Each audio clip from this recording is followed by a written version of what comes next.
Gracias por continuar junto a nosotros. Nos encontramos en el segmento de entrevista de Informa TVX correspondiente a este jueves 8 de diciembre del año 2016. Les comento, según ONUCIDA, para el año 2014, 36,9 millones de personas vivían con VIH y destaca que los países han fortalecido de manera progresiva su capacidad de revertir la propagación del virus. Muestra de ello es que desde el año 2000 han disminuido en un 35% las nuevas infecciones por VIH. Además, para junio de 2015, 15,8 millones de personas con VIH tienen acceso al tratamiento antirretrovírico. En nuestro país, las estadísticas del Ministerio de Salud registran un acumulado hasta noviembre de este año de 34.131 casos de VIH y VIH avanzado. Las nuevas infecciones entre enero y noviembre del año 2016 se registran con 947 casos. Son datos a la baja a comparación del año 2015, que se registraron 1.090 casos. Esta mediodía hablaremos del trabajo institucional para prevenir la enfermedad, además de los retos como país para incluir sin estigmatización a la población con VIH en actividades laborales y sociales,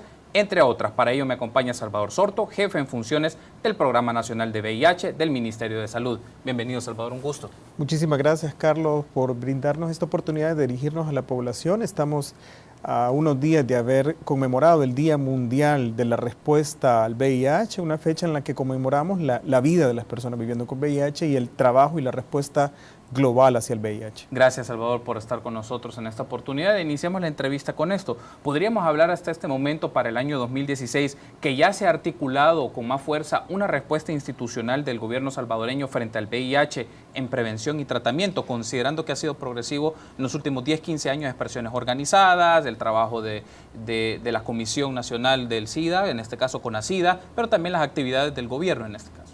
Sí, podemos decir que estamos en el esfuerzo, estamos caminando precisamente a esa respuesta articulada.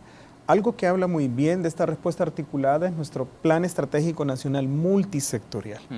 La palabra multisectorial es importante que nosotros la tengamos en cuenta porque habla de que no estamos hablando de un plan estratégico del Ministerio de Salud o de las entidades de gobierno, sino es la respuesta multisectorial. Venimos de un plan multisectorial 2010-2015, estamos ya iniciando el plan multisectorial 2016-2020, que lo que hace es articular el esfuerzo de todas las organizaciones de sociedad civil, de la empresa privada, del sector gobierno, de la cooperación internacional, para apostarle y trabajar juntos en pro de las grandes metas a nivel global. Los datos, como ya usted bien mencionaba, para nosotros son halagadores porque nos está diciendo que venimos del año 2007, que tuvimos 2.077 casos en un año, al año 2015 que tuvimos 1.190 casos. Estamos hablando de una reducción considerable en la que pasamos de tener 6 casos diarios a tener 3 casos diarios de VIH. Estamos respondiendo, el número de casos está disminuyendo, tenemos muchos retos. Uno de los principales trabajos que se ha tenido en estos años ha sido el cambiar el enfoque de la respuesta del VIH y dejar el enfoque centrado exclusivamente, como lo teníamos, en la población general y pasar entonces a trabajar sobre las poblaciones clave, aquellas poblaciones que son vulnerables y que en donde tenemos mayor número acumulado de infecciones de VIH, precisamente por el estigma y la discriminación. Me interesa un poco que hablemos sobre el tema de los objetivos que se plantea a nivel de carácter internacional y cómo estos tienen su aterrizaje en las prácticas y en las medidas de política pública que tienen el gobierno, en este caso el Ministerio de Salud, con el respaldo y con el apoyo de expresiones empresariales y expresiones también de carácter social. Se menciona como la agenda de objetivos para 2020 uno de ellos es por lo menos que el 90% de las personas que viven con VIH conozcan su estado serológico y a la vez llegar a cero las infecciones de VIH entre niños y las madres que estén en buenas condiciones de salud, es decir, 0% en esto. En este tipo de objetivos, ¿cómo podemos repasar la agenda de objetivos, por lo menos planificados para 2020, en su aplicación para el caso de El Salvador? Lo que hemos hecho para el Plan Estratégico Nacional Multisectorial precisamente es tomar las agendas internacionales y las grandes metas que están propuestas a nivel global y trasladarlas a nuestra realidad basándonos, algo que es importante, en los recursos disponibles y en aquellos recursos que eventualmente el Estado, las diferentes organizaciones y los organismos de cooperación puedan aportar. De hecho, entonces, estamos apostando también como país a ese 90% de las personas que conozcan su diagnóstico Precisamente hace no menos de un mes terminamos un ejercicio a nivel nacional con nuestros sistemas de información en donde hemos desarrollado un sistema en el cual los médicos de nuestras clínicas de atención integral que están distribuidos en 20 de nuestros 30 hospitales a nivel nacional, ellos pueden gráficamente desde sus computadoras de escritorio que cada uno tiene con acceso a internet, ellos pueden precisamente ir midiendo cuál es la brecha que tiene cada hospital para alcanzar esta meta, de manera que vamos sumando el esfuerzo de cada uno de esos hospitales a la respuesta nacional para alcanzar ese 90%. Pero además articulamos el trabajo con las organizaciones de sociedad civil que nos están apoyando a través del proyecto Fondo Mundial, precisamente para acercar a aquellas personas que hoy por hoy han sido diagnosticadas como personas viviendo con VIH y por algún motivo no se han acercado a un establecimiento para recibir la atención adecuada. Decir que tenemos equipos multidisciplinarios en los 20 hospitales que están capacitados, entrenados y con todas las herramientas para brindar la atención a las personas en el momento en que la soliciten. Esta atención incluye sus medicamentos antirretrovirales, sus pruebas de laboratorio, una asistencia nutricional, un soporte psicológico, trabajo social, enfermería y un promotor de salud de VIH que los acompaña para el momento de asimilar su diagnóstico. Entonces, se han articulado muy bien las grandes metas con las metas que el Plan Estratégico Nacional se propone. Creemos nosotros que tal y como se ha diseñado esto, esperamos poder alcanzar las metas. Sabemos que existen muchos retos, pero creemos que con este trabajo articulado podemos lograrlo. Ahora bien, me gustaría que hablemos, Salvador, un poco de las condiciones de acceso al tratamiento retroviral en el país para las personas con VIH, considerando, usted mencionaba al inicio en su primera intervención, las condiciones de recursos que puede tener a nivel financiero el Ministerio de Salud para el acceso de estos medicamentos. En este momento, ¿cuál es el estado del acceso al tratamiento retroviral con las personas que tienen VIH en esto? Debo decir con mucha satisfacción que tenemos más de 6 años ya de no tener desabastecimiento de medicamentos antirretrovirales.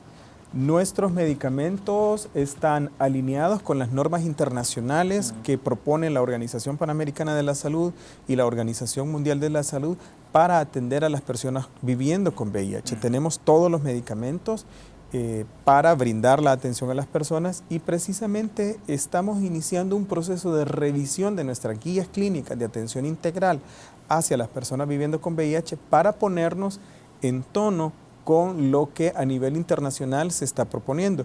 De manera que podemos hablar que en este momento está garantizada la atención desde medicamentos e insumos de laboratorio para las personas viviendo con VIH. Y es totalmente gratuita, no tenemos listas de espera, no hemos tenido desabastecimiento.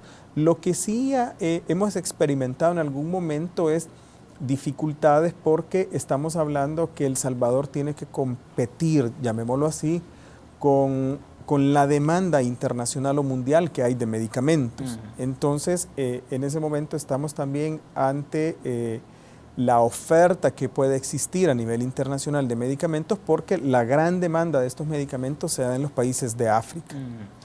Ok, ahora me gustaría que también consideremos, además del tratamiento antirretroviral, que es importante por su estado de salud, pero creo que hay que hacer énfasis en el tratamiento de carácter psicosocial. Creo que es importante esta mención de cómo a través de las instancias, no solo del sector público, también instancias como organizaciones de sociedad civil, apoyan y respaldan a las personas, a la población con VIH, pero no solamente a ellos, también a sus familias, y sensibilizar estas condiciones por el tema de ir botando estigmas que se crean en las sociedades y que creo que poco a poco, en este caso particularmente, se van votando, se van dispersando ese tipo de estigmatizaciones. ¿Cuál es el trabajo de carácter psicosocial que se hace desde las instancias del sector público para apoyar a la población con VIH? Bien, tenemos, como decía, equipos multidisciplinarios. Está compuesto entre este equipo multidisciplinario, tenemos psicólogos que brindan la ayuda a la persona que ha sido diagnosticada y a la persona que está recibiendo la atención, brindan la ayuda para afrontar primero su situación y que asimile su diagnóstico de que es una persona viviendo con VIH. Y se le ayuda también en cuál es el abordaje que esta persona va a tener con su familia. Se le invita. Aquí estamos también ante una situación que es la persona tiene la libertad de decirle a su familia, ¿verdad? Entonces aquí también es la persona la que decide cómo va a abordar este tema con su familia, precisamente por el tema del estigma y la discriminación que hay en la sociedad en general de El Salvador. La próxima semana, el 13 de diciembre, se presenta el estudio de estigma y discriminación que uno de nuestros socios, USAID Pasca, hace a nivel de país, y vamos a conocer entonces cuál es el estado del estigma y discriminación. Pero sabemos entonces que aún existen barreras de ese sentido en la población general, por lo que a la persona que es diagnosticada, insisto, se le da este apoyo. Tenemos dentro de nuestros hospitales lo que nosotros llamamos los grupos de apoyo, en donde las personas pueden llegar para compartir con otras personas que han sido diagnosticadas cuál es su situación, cuál es su abordaje. Pero también tenemos la figura de los promotores de VIH, que son personas que están entrenadas para abordar a las personas, para acompañarlo en asimilar su diagnóstico, y además tenemos organizaciones de la sociedad civil que en este momento, con un proyecto particular que tenemos con el Fondo Mundial, nos están apoyando en este proceso. Perfecto, Salvador. Tenemos que hacer una pausa, pero me gustaría que sigamos abordando este tema, específicamente de los retos al sector empresarial y a la sociedad para la población con VIH. El tema que estamos desarrollando en esta oportunidad es las políticas de prevención y tratamiento de VIH en El Salvador. Me acompaña Salvador Sorto, jefe en funciones del programa VIH del Ministerio de Salud. Permítanos una pausa, regresamos en instantes.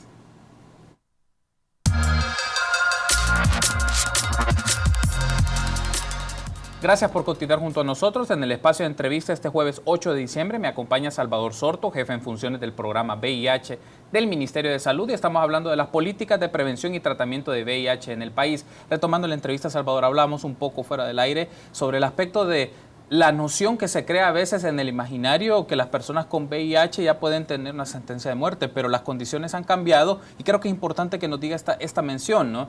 La esperanza de vida y del tratamiento que esto significa para las personas. A veces la gente puede creer que ya está destinado para disminuir su tiempo, ¿no?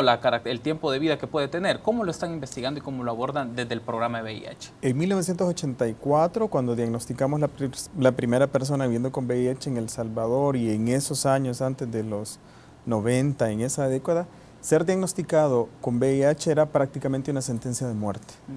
Actualmente, desde la introducción de la terapia antirretroviral, esto cambió. Cambió porque la calidad de vida de las personas viviendo con VIH cambió con los medicamentos y ha venido cambiando conforme las tecnologías sanitarias han evolucionado y han permitido que estén accesibles a las personas medicamentos con menos efectos adversos y que dan mejores resultados. De tal manera que cuando hablamos de la expectativa de vida de una persona viviendo con VIH, es la expectativa de una persona sin la infección. Es la misma esperanza de vida que cualquier otra persona que pueda tener una diabetes, una persona que tenga cualquier otra enfermedad o que no tenga ninguna enfermedad, es la misma esperanza de vida. Las posibilidades de llevar una vida normal son plenas.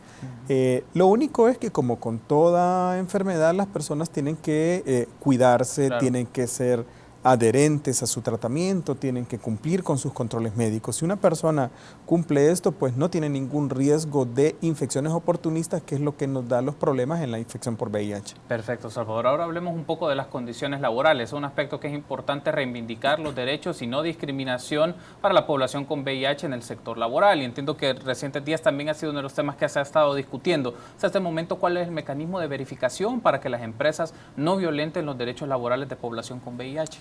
Bien, aquí hay que decir algo, y es que la ley actual de VIH prohíbe que se pida para acceder a un trabajo, se pida la prueba de VIH. En el momento entonces que se prohíbe la solicitud de la prueba de VIH para acceder al trabajo, se está garantizando que la persona no se le vulneren sus derechos por el hecho también de haber sido diagnosticado como VIH.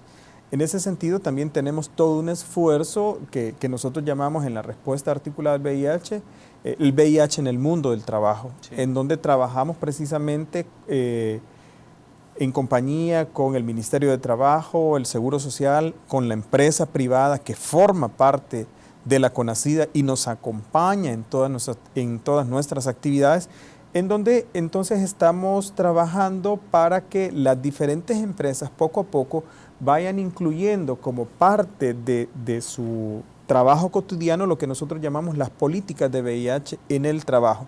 Estas políticas de VIH en el trabajo lo que tratan de hacer es garantizar que una persona que ya está laborando y es diagnosticada con VIH no sea discriminada, sino por el contrario se garantizan sus derechos para que pueda llevar una vida laboral normal y que las empresas, al contrario, pues puedan facilitar los espacios. Aquí entonces nos topamos en que de repente alguna persona va a empezar a pedir, puede empezar a pedir permisos porque tiene consulta médica. Claro. Entonces la persona tiene derecho a esto, ¿verdad? Y sí tenemos algunos reportes de empresas que aún están pidiendo la prueba de VIH para poder optar a un puesto de trabajo. En ese sentido, el Ministerio de Trabajo en este plan estratégico ha diseñado toda una estrategia para poder garantizar estos derechos y acompañar a las personas y a las empresas para garantizar este derecho y que no se den estas violaciones. ¿Hay algunos rubros o áreas, Salvador, donde pasa esto, áreas del carácter empresarial, donde la tendencia todavía se mantiene de pedir la prueba de VIH a las personas que aspiran a trabajar en estas empresas? Lamentablemente no tenemos un reporte que nos pueda decir cuáles son las empresas. Tenemos casos aislados que han sido investigados. Digamos que lo positivo de esto es que son casos aislados, no es una tendencia. No es una tendencia, no es el común denominador, son casos aislados y estos casos aislados entonces se investigan conjuntamente, como digo, con el Ministerio de Trabajo. En algunas ocasiones la Procuraduría para la Defensa de los Derechos Humanos también tiene que intervenir para garantizar esto, pero no es una tendencia. Sí, hay que dejar claro que no es una tendencia de las empresas esto, sí algunas empresas lo hacen y se hace la intervención oportuna para garantizar este derecho. También entiendo que en este trabajo de educación y de socialización para sensibilizar a las personas sobre el tema del VIH se han constituido zonas cero. Entiendo que es así, si me corrige, que es en el ámbito de carácter universitario, por ejemplo, de formar docentes, personal administrativo de universidades, para que las universidades sean esto, zonas totalmente cero de prejuicios contra la población VIH. Me parece algo muy interesante porque se llega a otro espectro de la sociedad en donde se discute, en donde se pone en términos concretos y se votan mitos respecto al VIH. Salvador. Sí, aquí es donde hablamos de las zonas cero estigma y discriminación. Son zonas libres de estigma y discriminación en donde lo que hacemos es, con el apoyo de socios nuestros en la respuesta al VIH, hacer todo un proceso de formación, de capacitación y de sensibilización al diferente personal, ya sea personal de universidades, ya sea personal de instituciones públicas, ya sea personal del mismo Ministerio de Salud, en donde se hace todo un proceso de sensibilización para garantizar que una persona viviendo con VIH o una población o una persona de la población de la diversidad sexual va a llegar a solicitar un servicio y no va a ser discriminada por su estatus de persona viviendo con VIH o por ser una persona de la diversidad sexual. Ahora hablemos un poco del plan estratégico que nos mencionaba usted en el primer bloque, del Plan Estratégico Nacional Multisectorial de VIH-ITS para el año 2016-2020. Y uno de los aspectos que se menciona en este plan es el financiamiento para la sostenibilidad y la continua prevención y atención. Coméntenos cómo surge esta idea de este plan estratégico, porque entiendo, no es solamente una iniciativa que surge desde el Gobierno de la República, sino que tiene una serie de consultas con diversas expresiones y organizaciones en donde se van definiendo objetivos, indicadores y puntos de acción con los cuales se van a intervenir en políticas públicas hacia la población con VIH en un periodo de 4 años. Bien, la experiencia de elaborar y diseñar el Plan Estratégico Nacional Multisectorial definitivamente es una experiencia enriquecedora. Podría ser muy fácil y rápido que un par de técnicos con unos especialistas nos podamos reunir y podamos definir un plan estratégico y podemos hacer un plan estratégico a la medida muy bonito, pero no es esta la idea en VIH. En VIH o desde el Ministerio de Salud con la implantación del proceso de reforma que llama a la participación de la comunidad y a la participación esta comunitaria, lo que se ha hecho con este plan estratégico y con el anterior ha sido un proceso de consulta. Se forma un comité ad hoc para conducir el proceso de elaboración del plan estratégico, en donde en este comité ad hoc estamos miembros de instituciones del Estado y están miembros de sociedad civil y miembros de organismos de cooperación en los que conjuntamente hacemos un proceso de consulta a nivel nacional, Quisiéramos hacer una gran consulta. Lo que hacemos es convocar a reuniones de socios estratégicos en la respuesta al VIH en las 5 regiones del país. Hacemos talleres de consulta en donde brindamos información a las personas, brindamos una serie de insumos que les permiten a ellos plantear cuáles son sus necesidades, cuáles son sus expectativas en el trabajo. Luego que hacemos estas consultas, reunimos todo este cúmulo de información y este equipo que ha sido formado también empieza a revisar y a definir qué es lo que ha sido propuesto en esta consulta amplia y luego a contrastarlo con la evaluación que tuvimos del Plan Estratégico Nacional Multisectorial anterior, cuáles han sido los resultados, cuáles son las brechas que tuvimos en este plan estratégico anterior, cuáles son las oportunidades de mejora que tenemos, cuáles son las grandes metas que se están planteando a nivel local y empezamos entonces a definir cuáles van a ser los grandes objetivos, cuáles van a ser los grandes pilares que van a componer y cuáles van a ser las actividades. Pero no se queda solo en esto, sino empezamos a definir quiénes son los responsables de cada una de estas actividades. Y algo que también es importante es que definimos en este plan estratégico cuál es el financiamiento que necesitamos para su ejecución. De manera entonces que esto se hace en un proceso participativo. Por eso precisamente es que el proceso de elaboración del plan estratégico es un proceso que no es tan expedito, no es un plan estratégico que tenemos en 1 mes o en 2 meses. Este plan estratégico nos llevó alrededor de 6 a 8 meses su elaboración, precisamente por estas consultas, porque vamos desde estos talleres regionales, convocamos, damos los productos, luego revisamos hasta que ya tenemos un consenso de las actividades que vamos a desarrollar. Entonces tenemos ya digamos, cuadriculado cómo es que vamos a trabajar conjuntamente, tenemos cuánto necesitamos de dinero para ejecutar, pero también un aspecto importante es que un plan estratégico costeado, sin definir cuál va a ser el seguimiento que le vamos a realizar, dejaría de ser un plan estratégico. Por lo tanto, también nos damos a la tarea con estos equipos de hacer lo que llamamos el Plan Nacional de Monitoreo y Evaluación del Plan Estratégico, que es otro trabajo que se hace paralelamente a este, en el cual definimos, muy bien, hemos dicho que vamos a hacer estas 20 actividades, muy bien, estas 20 actividades, ¿cómo las vamos a medir? ¿Cada cuánto las vamos a medir? Las metas que nos hemos propuesto, ¿en qué momento esperamos irlas alcanzando? Porque hay metas que no vamos a poder obtener en el primer año. Hay metas que vamos a obtener quizás a partir del segundo, tercero, y vamos a cumplir en el 4º o en el 5º año de ejecución del plan estratégico. Todo eso está ya bien definido, cómo vamos a ir midiendo.